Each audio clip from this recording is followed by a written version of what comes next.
Well, as the program booklet for the conference states, for a long time the general idea in Western scholarship has been that the Ottoman period was a period of intellectual decline and stagnation.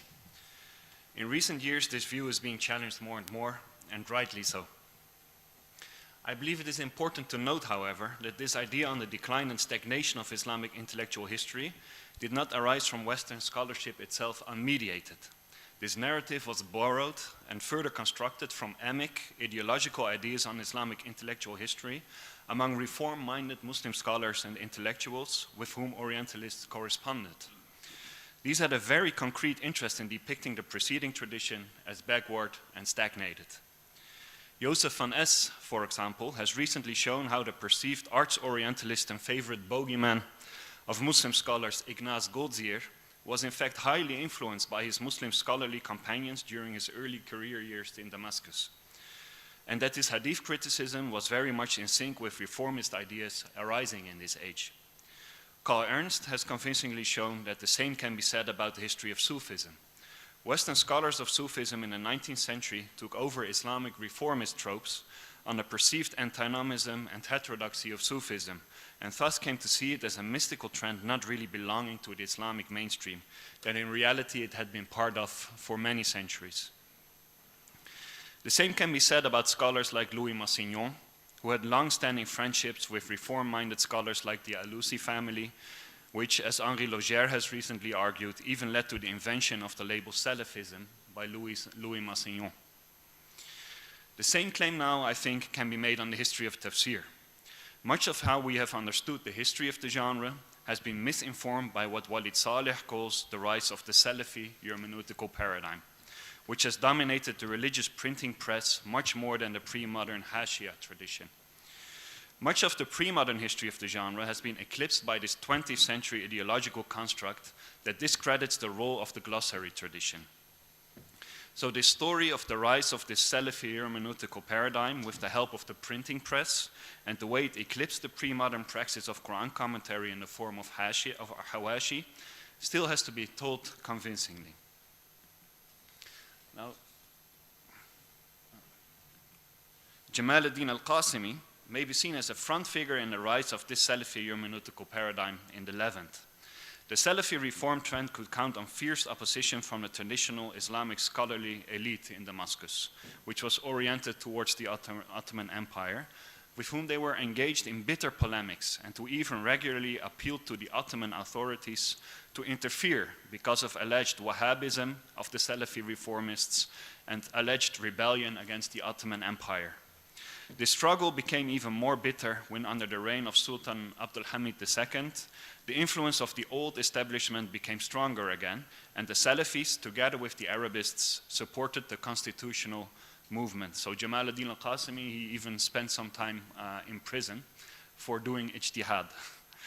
Qasimi, eventually being educated within this traditional framework, through the years became very critical of this class of ulama and Sufi sheikhs that had been part of the Ottoman establishment for such a long time, and now saw themselves threatened in their position by the Tanzimat reforms. In his writings, he referred to them as al-Jamidun, the frozen ones, or the Hashwiya, those who engage in empty talk. He was very sympathetic to the new generation of Arabic intelligentsia, who had graduated from the new secular school system, and who, after having supported the constitutionalists first, eventually wanted administrative decentralization for the Arab provinces. Qasimi was important to this movement as an Islamic scholar who provided religious legitimacy to these political claims, and offered them a religious discourse that paved the way for breaking with the old scholarly elite and seeking renewal in Islamic thought that suited the challenges of the time. I believe his tafsir, Mahasin al-Ta'wil, should be considered in that light as an early 20th century reformist Salafi attempt at creating a new canon of the genre that would suit this new generation of Arabist intelligentsia and would give them a separate religious identity of the Ottoman establishment. He made a new demarcation between correct and incorrect exegesis of the Quran according to Salafi criteria that marginalized the canon of Hawashi from the Ottoman era, which Qasimi considered backwards. It is this type of discourse of intellectual decline and the need of a revival that partly influenced European Orientalists and has helped shape the idea of a decline in Islamic intellectual history, and an attitude of discrediting the Hashia tradition as the main cause for a lack of strength in Islamic thought. So we will now first explore what the common practice of tafsir was in Damascus during the lifetime of Qasimi, which tafsir works were circulating, how the discipline was taught within the mainstream madrasa curriculum, and which role this played in Qasimi's own religious education. After that, we offer a preliminary reading of Qasimi's Tamhid Khatir, which is the introduction to his tafsir Mahasin al-Tawil, the sources he uses, the approach to tafsir he suggests, and how that relates to the existing Ottoman tradition in his time. I think the Ottoman context is well known to all of you, and I think the paper before me was largely about this, so I will go through it very quickly. So the basis was Kashaf, and of course Anwar al-Tanzil. It is a commentary in itself on the Kashaf, we could argue. Then Irshad al-Aql al-Salim, that is like the second ring. And then there's a third ring that's like post-PhD, you could say, with a lot of hawashi. So the basis there is kalam and lugha, right? That's the focus of these tafsir, you could argue. Then there is a small block of athar and ahkam in the form of Ad-Dur al-Manthur and ahkam al-Quran. And then there's philosophy and theosophy for the most advanced scholars who would delve into Razi's tafsir and Qashani's tafsir that is mostly attributed to Ibn Arabi. I think this is all clear, and a lot of papers will talk about this, so I will not go deeper into this now. So what does this mean for the scholarship in the time of Al-Qasimi in Damascus? At the start of the 20th century, the Zahiriya library in Damascus contained 221 works of tafsir, of which 55 were printed. So the printing press was just on the rise in the 19th century, right? For the first time in history. And 166 were manuscripts. There's no index available, unfortunately, which works these exactly were, so that's not what I can speak about here, but it is clear that tafsir was very important in the Zahiriya library. The production of new works of tafsir, however, does not seem to have been a priority for authors in Damascus in this age. Only 2 new works of tafsir have been documented from that time, one in manuscript and one in print. The unpublished manuscript belongs to Tahir al-Jazairi, a very good friend of Jamal ad-Din Qasimi, who was a librarian at the Zahiriya library, and part of the emerging Salafi trend as well. His tafsir is a handwritten gloss on a printed version of the commentary of Baydawi. So what do we learn from this? Baydawi was in print by that time, and even a prominent Salafi scholar like Tahir al-Jazairi still was relating to the tafsir of Baydawi. Like that was the core for him of the tafsir tradition. So that was still the lens through which he would look. The only tafsir that was really printed in Damascus in that time is from Mahmoud Hamza al-Husayni al-Hamzawi, Durr al-Asrar, now published by Dar al-Kutub al-Ilmiya, which I don't like, and I think many of us don't like, but we know this problem. He was the official state mufti for the Ottoman Empire in Damascus, and he only used letters without diacritical points, so only huruf muhmala.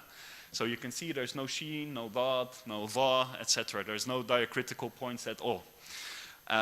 So this is not a serious text for religious instruction per se, or a new explorative study in the field of tafsir as Qasimi's work is. It's also not a hashia. It seems to be a very unfunctional, you would say, and intellectually elitist type of tafsir that is typical for Qasimi's criticism on the hashwiyah and jamidun of his age. It's what we call an ivory tower project, you could say. So the production of new works of tafsir seems to have been minimal in this age. It is possible that within the current official religious discourse in that age, the necessity was not felt to produce new works. All that one felt there was to say could probably be found in the main works of the curriculum and the glass tradition. Qasimi himself, he received a very traditional scholarly education from his early childhood. So he studied with a lot of scholars that were linked to the Ottoman elite. He studied all these tafsir that were mentioned there earlier. He went through that whole curriculum. We have some proofs of that from his autobiography. But he also made journeys. He made journeys to Lebanon, he made journeys to Egypt, he met with Muhammad Abdu, he met with Rashid Rida, who also visited him in Damascus. When Rashid Rida visited him in Damascus, they spent a lot of time in his private library where they would go through works of tafsir, etc. So it is clear that tafsir was part of his intellectual horizon on a personal level as well. He also published a work, or no, sorry, he did not publish it. He wrote an unfinished treatise on the tafsir of Abu Sa'ud. He made a takhrij, and he praised the tafsir of Abu Sa'ud. He said it is the most pure in style, the most clear in words, the most fluent in clarifying the revelation. But apparently he felt the need to make a takhrij of this work. I think this should be seen as an expression of his Salafi tendencies and a way to make this work acceptable for the Salafi trend that attach great value to authentic oral reports, to authentic hadith in constructing their religious views. He also put a treatise in print in 1912 with some works on usul, among which an excerpt from Suyuti on usul al-tafsir. This is a clear indication for his reorientation from the Hashia culture to a more usul-based approach of the Islamic sciences needed for ijtihad. So if you want to write a new tafsir, or if you want to make ijtihad in fiqh, what do you need? You need usul, right? You need usul al-fiqh, you need usul al-tafsir. So this is what he published, and this is what he printed. And this was revolutionary at the moment. I mean, the printing press was revolutionary in itself at that moment, but also to publish these kind of things, to dig them up from the archives, and to bring them under the attention of scholars, it was something new at that time. And it was a breach from the Hashia culture, in which you wouldn't even really look at the usul, right? So let's now move to the Tamhid Khatir. We see a complete focus on usul al-tafsir.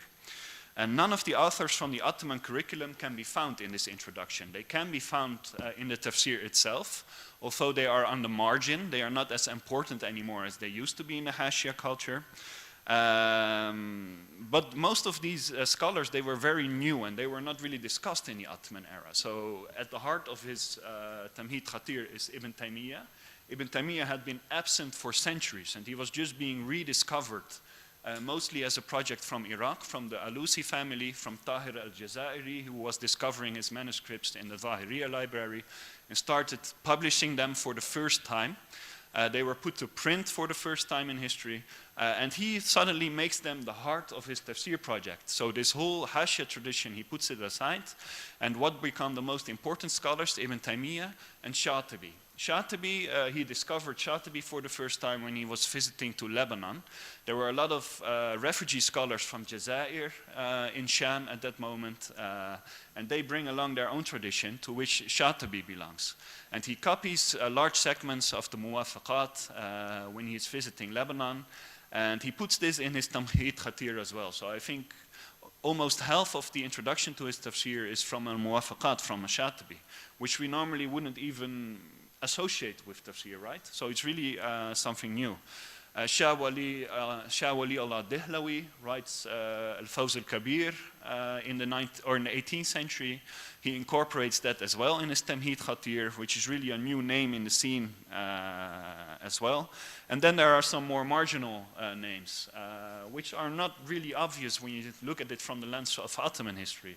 So Ibn Kathir, Ibn Kathir only became popular in the 20th century. Before the 20th century, nobody knew who Ibn Kathir was even. You could argue the same for Ibn al-Qayyim. Mawardi, well, of course he was famous. Muhammad Abdu speaks for itself. Azz-ad-Din Abd as-Salam. So he comes with a whole new canon, you could say, at the rise of the 20th century. And by now, these have all become household names. Not so much in Turkey, but outside Turkey, everywhere you go, if you will ask the people what is the most important tafsir, they will all say it's Ibn Kathir. Everybody will know who Ibn Taymiyyah is, etc. And we often forget this is really a project of the modernity. It's a project from the early 20th century. So Al-Qasimi really played a central and pivotal role in this movement.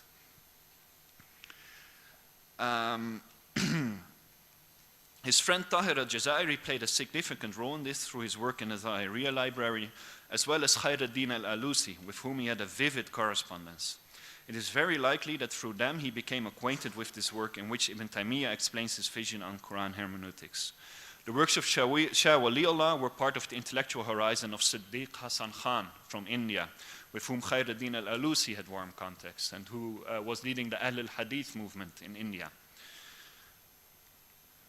So we see a movement away, we see a movement away from kalam and lugha as in the Ottoman tradition, and you see a reorientation towards athar and lugha and ahkam. So it is a new way of approaching tafsir. So let me go to the conclusion then. So from this closer look at the Ottoman madrasa curriculum, the role it played in Qasimi's religious education, and his further scholarly engagement with tafsir, we have learned that although Qasimi was well acquainted with the most important works and glosses from the Ottoman tradition, very well even, and studied them with his teachers from a very young age, he hardly incorporated in his own grand tafsir project.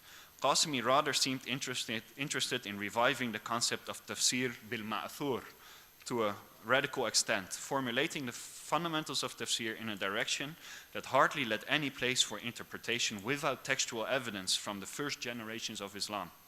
This made the tradition of Hawashi on madrasa texts practically redundant, and brought the commentaries of Zamakhshari, Baydawi, and Abu Su'ud, of which he had intimate knowledge, as we can conclude from his educational background and scholarly production, from the center to the periphery.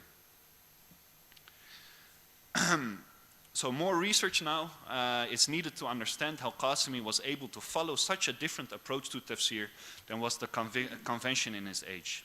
One of my hypotheses is that it correlates with the rise of the printing press, which I mentioned a couple of times in this paper, in the Arab world, which caused a small revolution in the religious book culture of the region. Because of this, I expect Qasimi had a larger amount and a much more diverse spectrum of religious works available than his predecessors. His personal library, as well as the Zahiriya library, probably offered him the opportunity to explore and compare an amount of works that very few others had to their availability before the rise of the printing press. Above that, because of his Salafi inclinations in his methodology, he was not bound by an official allegiance to a specific school of thought or any lineage of knowledge, which gave him the freedom to cite and quote whatever he agreed with, outside the boundaries that the Hashia culture would have imposed on him. Another hypothesis is that because of the rise of secular schools and increasing literary rates in Arab society, he could author a work for different intended audience than was common for the gloss culture of his age. While the Hashwiya scholars that he used to mock were used to only teach and write for other aspiring Islamic scholars, Qasimi and his Salafi colleagues aimed at a larger educated Arabic-speaking segment of society, so not only Islamic scholars, but also modern intellectuals. And the last point that needs further investigation is the international context of Qasimi and how these influenced his approach to tafsirs. We know from his biography that he had intimate contact with Abdu and Rida in Egypt, with Khairuddin al-Alusi in Baghdad, and through him with the school of Siddiq Hasan Khan in India. The nature of these scholarly contexts and their influence on his approach to tafsir also deserve further investigation. I've been lucky enough to just win a new scholarship from the Dutch government, which will give me the opportunity to do this research for the next 3 years. So I hope in 3 years' time that I have worked out these hypotheses further and can enlighten you further with my conclusions. Thank you very much.